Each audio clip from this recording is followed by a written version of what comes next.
흔히 우리 그리스도인을 순례자라고 부릅니다. 순례자라고 하는 한자를 보면 수는 길을 따라 걷다라는 뜻이고 레는 예배를 드린다 하는 뜻입니다. 다시 말해서 순례자란 길을 따라 걸으며 하나님께 예배드리는 사람들이란 의미입니다. 아무리 좋은 곳을 많이 보고 다녀도 그곳에서 하나님을 만나지 못하면 그건 순례가 아니라 그냥 여행인 겁니다.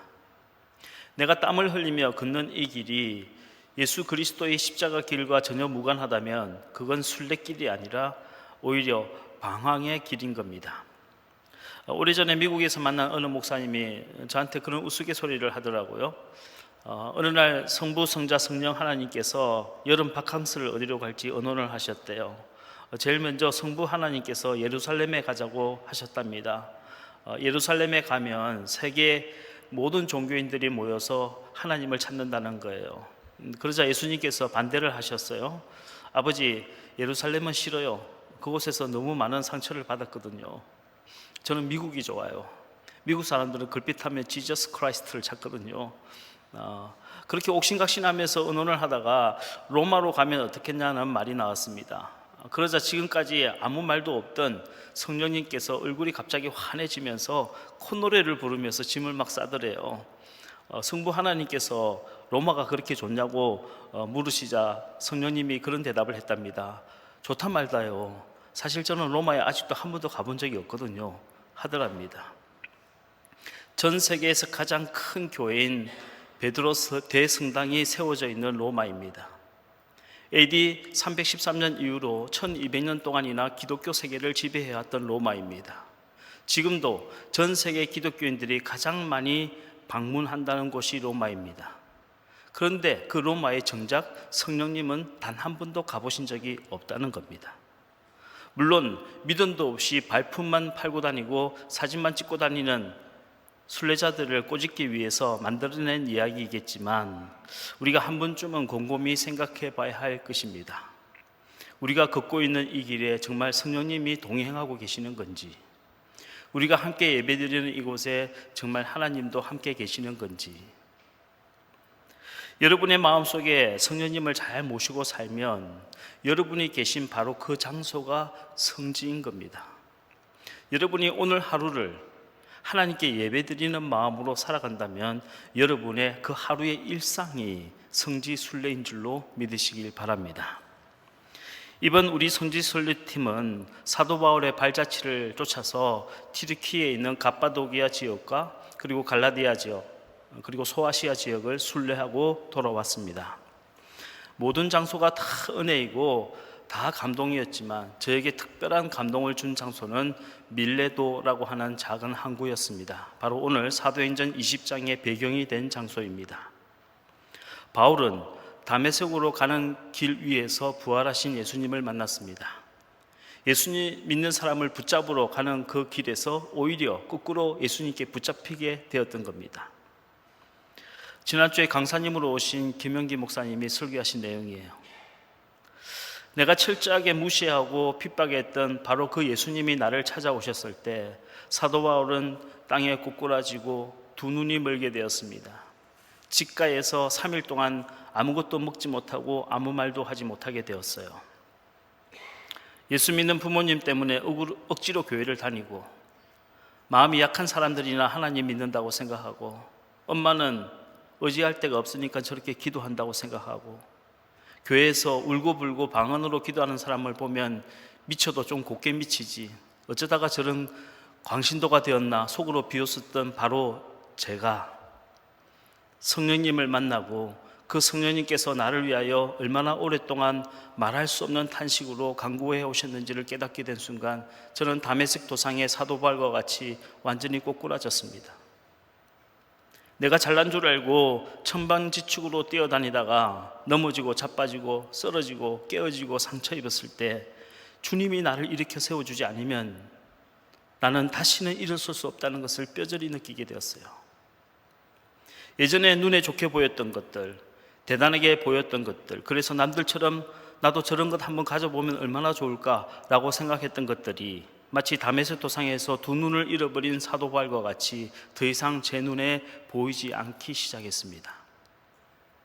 내가 똑똑한 줄 알고 내가 세상을 다 아는 것처럼 생각하고 그래서 온갖 비판을 다 하고 남들을 정죄했던 제가 사도 바울이 3일 동안 아무 말도 하지 못한 것처럼 사실은 아무 말도 할 자격이 없는 사람이란 사실을 철저하게 깨닫게 되었어요. 솔직히 말씀을 드리면 요즘도 가끔 그때 그 담에색을 잊어버리고 교만을 뜰 때가 있습니다.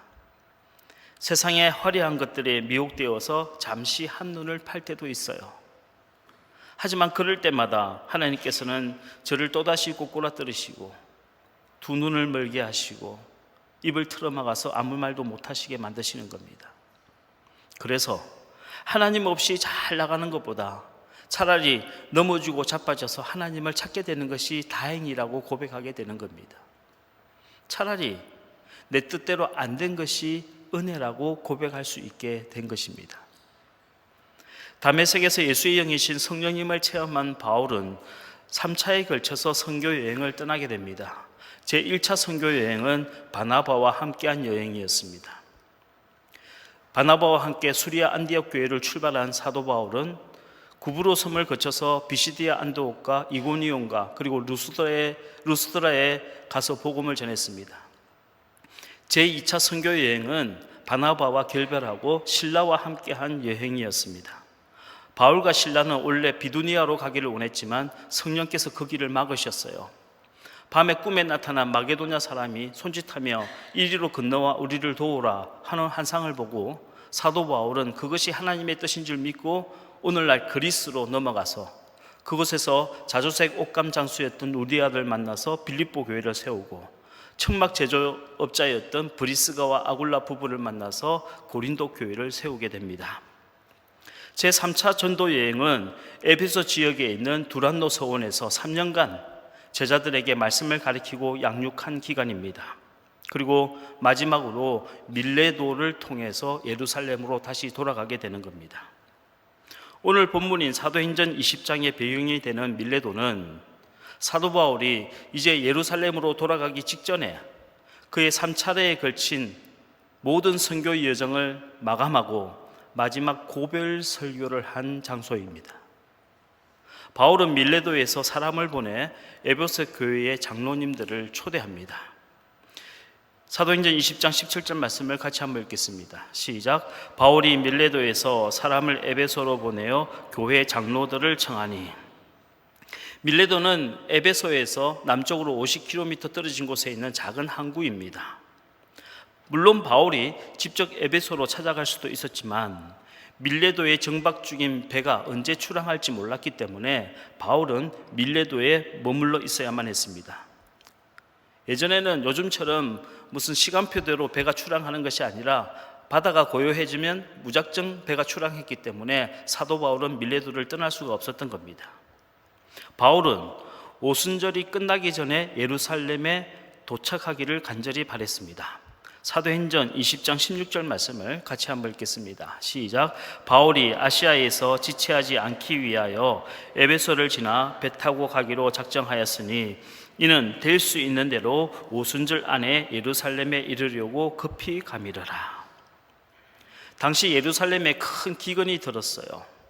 사도 바울은 마게도냐와 아가야 지방에 있는 교회 교인들이 이 예루살렘 교회를 돕기 위해서 한 구제 헌금을 하루라도 빨리 예루살렘에 가지고 가기를 원했던 겁니다. 특별히 오순절 기간에 성도들이 많이 모여있기 때문에 사도 바울은 더 많은 교인들에게 혜택을 주기 위해서 오순절이 끝나기 전에 예루살렘에 도착하기를 원했던 겁니다. 그런 바울의 마음을 누구보다도 잘 알고 있었던 에베소 교회의 장로님들과 바울의 제자들은 한 걸음에 밀레도로 달려내려갔습니다. 밀레도에서 그들을 만난 바울은 지금까지 걸어왔던 자신의 선교 여행을 이렇게 수레하고 있습니다. 오늘 본문의 말씀 사도행전 20장 17절로 21절 말씀을 다시 한번 읽어보도록 하겠습니다. 시작. 바울이 밀레도에서 사람을 에베소로 보내어 교회 장로들을 청하니 오매 그들에게 말하되 아시아에 들어온 첫날부터 지금까지 내가 항상 여러분 가운데서 어떻게 행하였는지를 여러분도 아는 바니 곧 모든 겸손과 눈물이며 유대인의 관계로 말미암아 당한 시험을 참고 주를 섬긴 것과 유익한 것은 무엇이든지 공중 앞에서나 각 집에서나 거리낌 없이 여러분에게 전하여 가르치고 유대인과 헬라인들에게 하나님께 대한 회개와 우리 주 예수 그리스도께 대한 믿음을 증언한 것이라. 바울은 지난 3차 전도 여행을 회상하면서 모든 겸손과 눈물과 시험을 참고 견딘 것이라고 말했습니다. 여기 나오는 모든 겸손과 눈물과 시험을 참고 견딘 것이라고 하는 말은 사실 사도 바울의 일생을 한마디로 축약한 것과 마찬가지입니다. 바울의 인생이 그런 인생이었다는 겁니다. 바울은 유대인들의 미움과 핍박을 한 몸에 받았습니다.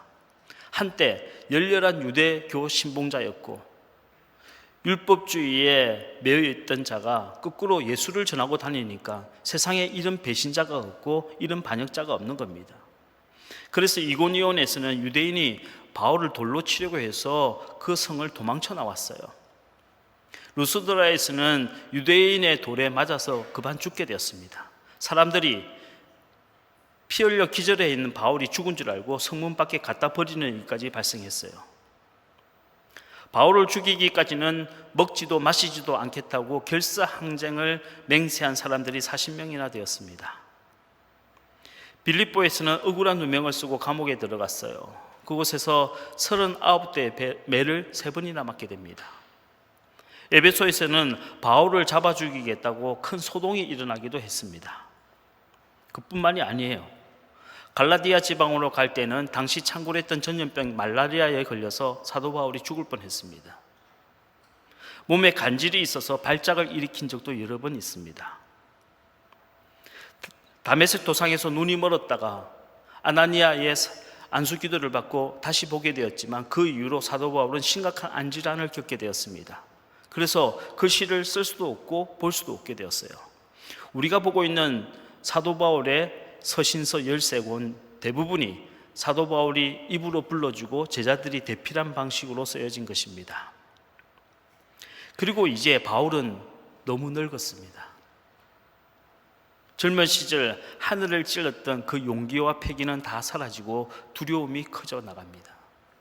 다른 사람의 도움이 없이는 누군가 부축해 주지 않고서는 어디론가 선뜻 나설 수가 없는 나이가 된 겁니다.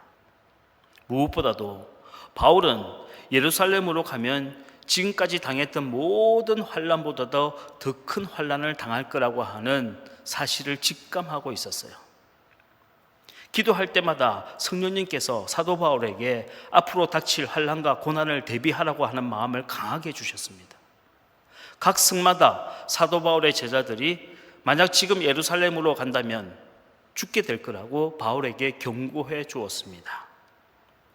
밀레도에 내려온 에베소 교회의 장로들은 사도 바울을 붙들고 절대로 예루살렘에 가지 말라고, 그러면 선생님은 죽게 된다고 사도 바울을 만류했습니다. 하지만 바울은 그들에게 이렇게 마지막 인사를 전하는 겁니다. 사도행전 20장 22절에서 24절 말씀을 같이 한번 읽겠습니다. 시작. 보라, 이제 나는 성령에 매여 예루살렘으로 가는데 거기서 무슨 일을 당할는지 알지 못하노라. 오직 성령이 각성해서 내게 증언하여 결박과 환난이 나를 기다린다 하시나 내가 달려갈 길과 주 예수께 받은 사명 곧 하나님의 은혜의 복음을 증언하는 일을 마치려 하면은 나의 생명조차 조금도 귀한 것으로 여기지 아니하노라. 유명한 바울 연구가인 F.F. 플러스는 오늘 이 본문의 말씀을 가리켜서 2000년 기독교 역사상 가장 위대한 선언문이다 라고 말했습니다. 이제 나는 성령에 매여 예루살렘으로 가는데, 여기에 성령에 매여라고 하는 헬라어는 데데메노스라고 하는데요, 이 데데메노스라고 하는 말에는 두 가지 의미가 함축되어져 있습니다. 첫 번째, 지금 예루살렘으로 가는 것은 내 의지가 아니라 성령님의 의지라는 겁니다. 데데메노스는 성령님이 나를 결박하여 라는 뜻입니다. 그 옛날 살기가 등등했던 바울이 다메섹으로 가서 예수 믿는 사람을 결박해서 끌고 내려오려고 했다 해서 이 데데메노스라고 하는 단어가 사용됩니다. 내가 믿음이 강해서 하나님을 붙들고 가는 것이 아니라 하나님이 연약한 나를 붙들어주고 계신다는 겁니다. 내가 그 성령님께 결박당했다는 것입니다. 두 번째, 성령님이 시작하신 일이니 성령님이 끝까지 책임져 주신다는 의미입니다. 데데메노스라고 하는 말에는 시간적으로 처음처럼 변함없이 끝까지라고 하는 의미가 담겨져 있습니다. 여러분, 하나님은 한 번 택하신 자녀들을 끝까지 변함없이 지켜주십니다. 하나님은 한 번 자녀 삼은 그의 백성을 절대로 포기하지 않으십니다.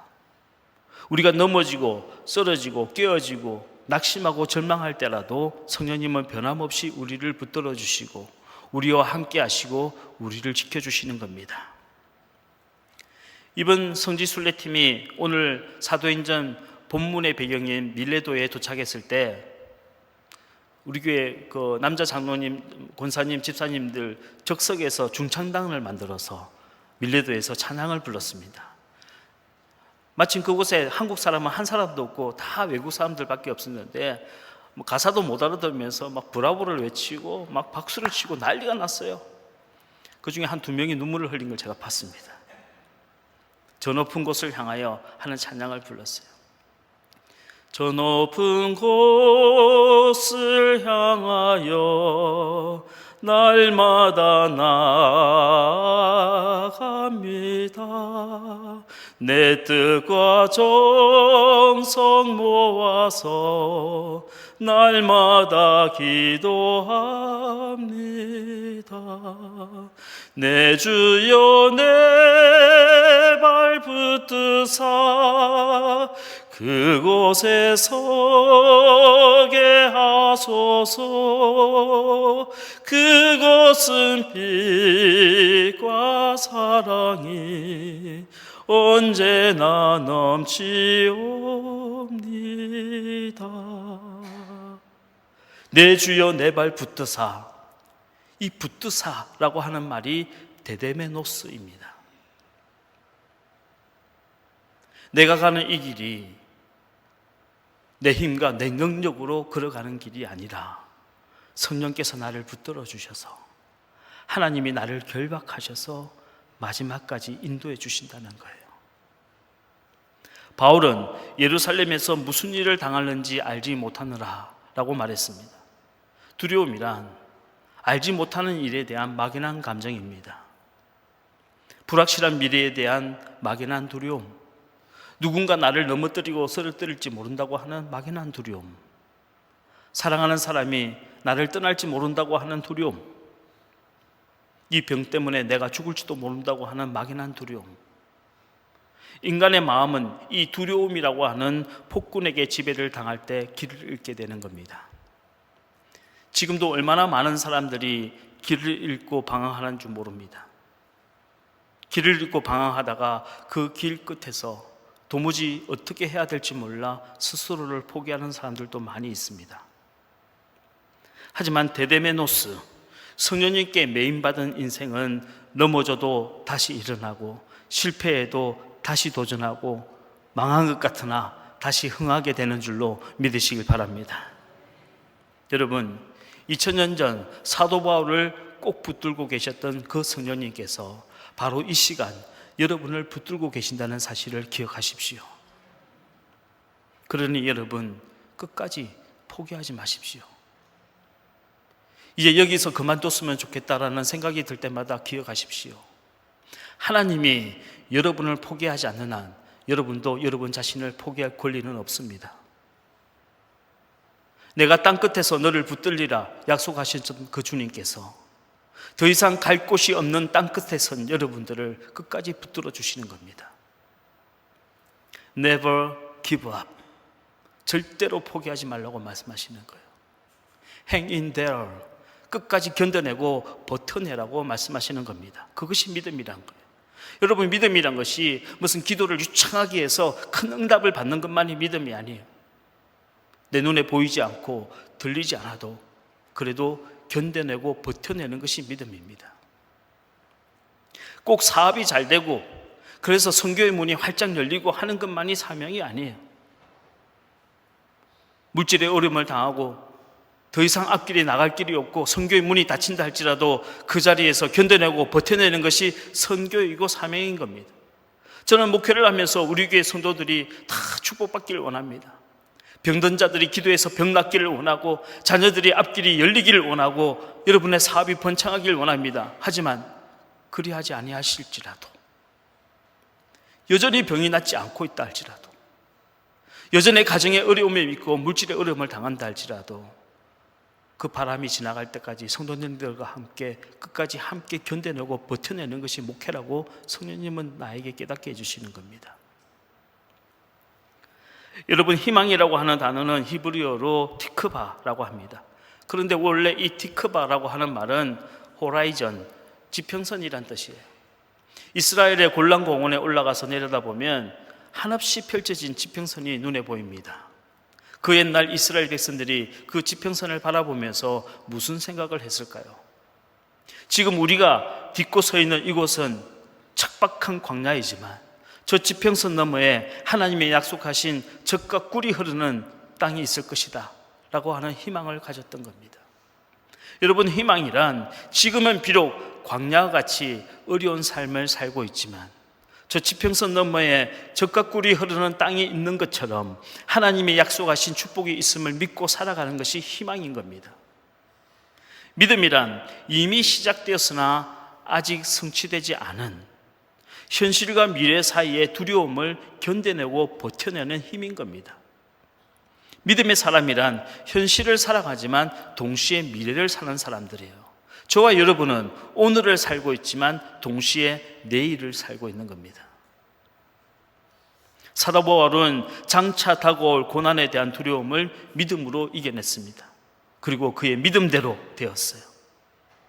사도 바울이 예루살렘에 가서 비록 고난을 당했지만 그 고난은 바울의 복음이 로마로 전해지게 되는 통로가 되었습니다. 바울은 예루살렘에 가자마자 체포가 되었습니다. 많은 수모를 당하고 고난을 당했죠. 하지만 로마의 시민권자인 사도 바울은 마지막 최후 진술을 하기 위하여 로마로 떠나게 되는 겁니다. 로마로 가게 된 사도 바울은 복음의 씨앗이 되어서 전 로마를 복음으로 물들이게 됩니다. 사도 바울이 로마에서 가택연금을 당하던 시절, 그리고 잠시 풀려나서 또다시 지하 감옥에 들어갈 때까지 수많은 사람들을 만났어요. 사도 바울을 만난 사람들마다 자신도 모르는 사이에 그리스도의 마음에 물들게 되었습니다. 그때 사도 바울에게 복음을 전해들은 사람들 마음속에는 하나님 나라가 물들기 시작한 겁니다. 그들 로마 교회 성도들은 그 이후로 200년 동안이나 카타콤베라고 하는 지하 속에서 견디고 버텨냈습니다. 그리고 AD 313년 드디어 기독교는 로마의 국교가 된 겁니다. 여러분, 우리 인생에 두려움 파도가 전혀 없을 수는 없습니다. 하지만 믿음으로 그 두려움을 이겨내면 그 파도로 인해 더 멀리 나가게 되는 줄로 믿으시길 바랍니다. 여러분, 우리 인생에 거센 풍랑이 전혀 없을 수는 없어요. 하지만 그 풍랑이 내 인생의 주인 노릇해서는 안 되는 겁니다. 여러분, 풍랑이 여러분의 인생을 지배하도록 그냥 내버려 두지 마십시오. 두려움이 여러분의 마음에 주인 노릇하도록 그대로 내버려 두지 마시길 바랍니다.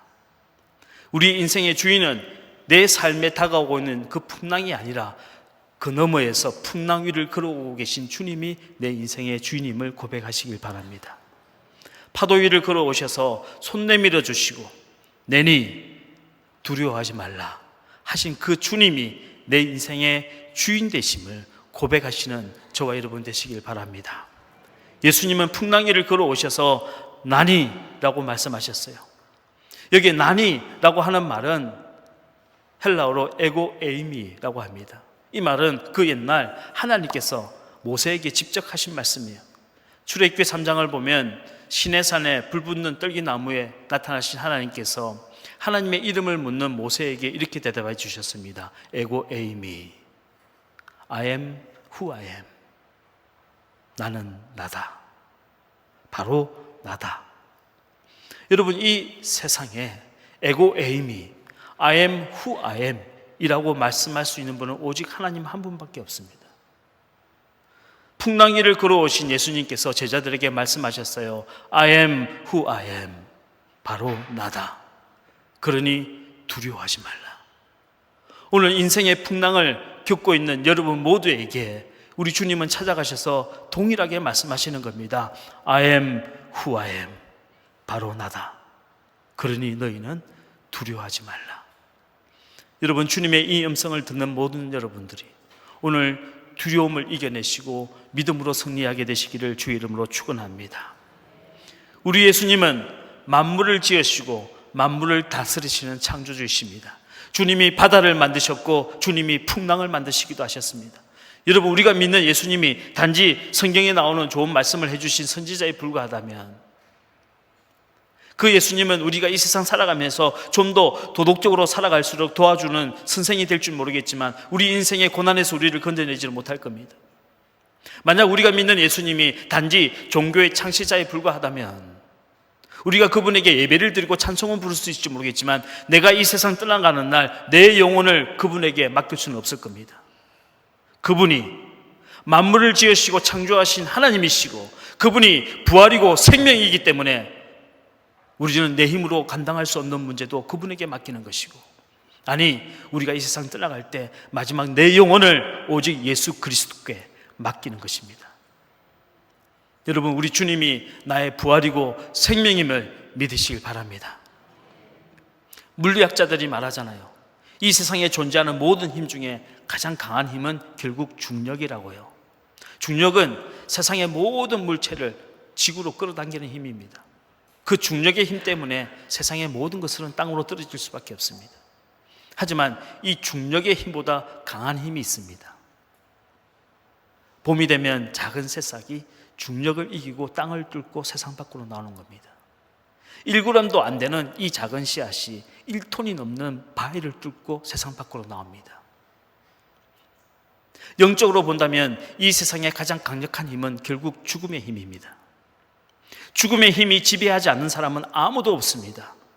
이 세상에 아무리 잘난 사람도, 건강한 사람도, 많이 배운 사람도, 돈 많은 사람도, 명예 있는 사람도, 권력 있는 사람도 결국에는 죽게 됩니다.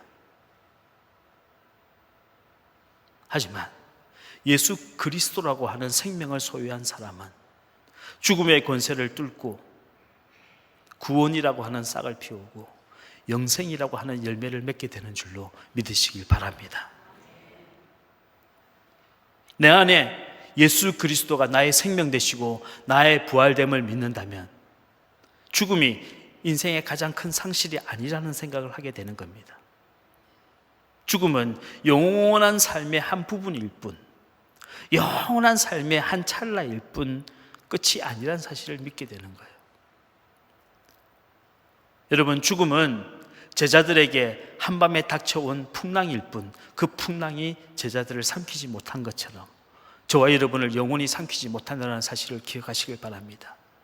풍랑 위를 걸어오셔서 물에 빠진 베드로를 건져주신 주님께서 죽음의 권세 아래 잡혀있는 우리들을 건져내셔서 영원한 천국으로 인도해 주시는 겁니다. 사랑하는 성도 여러분, 2000년 전 사도 바울을 붙들어 주셨던 그 성령께서, 사도 바울을 결박하셨던 그 성령께서 오늘 여러분을 붙들고 계신다는 사실을 꼭 기억하십시오. 성령의 메인 사람은 장차 다가오는 예루살렘의 두려움을 이길 수 있습니다. 여러분, 두려움을 이겨내십시오. 바울과 실라가 빌립보 감옥을 당당히 걸어 나온 것처럼 여러분도 두려움의 감옥에서 벗어나십시오. 두려움보다 더 크신 주님을 바라보십시오. 믿음의 주요 온전케 하신 인 예수를 바라보시기를 바랍니다. 그리하여 우리 모두도 사도 바울처럼, 초대교회 성도들처럼 저들은 세상에 감당하지 못할 자들이다, 저들은 죽음도 이기지 못할 자들이라는 평가를 받을 수 있는 참된 그리스도인들이 다 되시기를 주의 이름으로 간절히 축복합니다.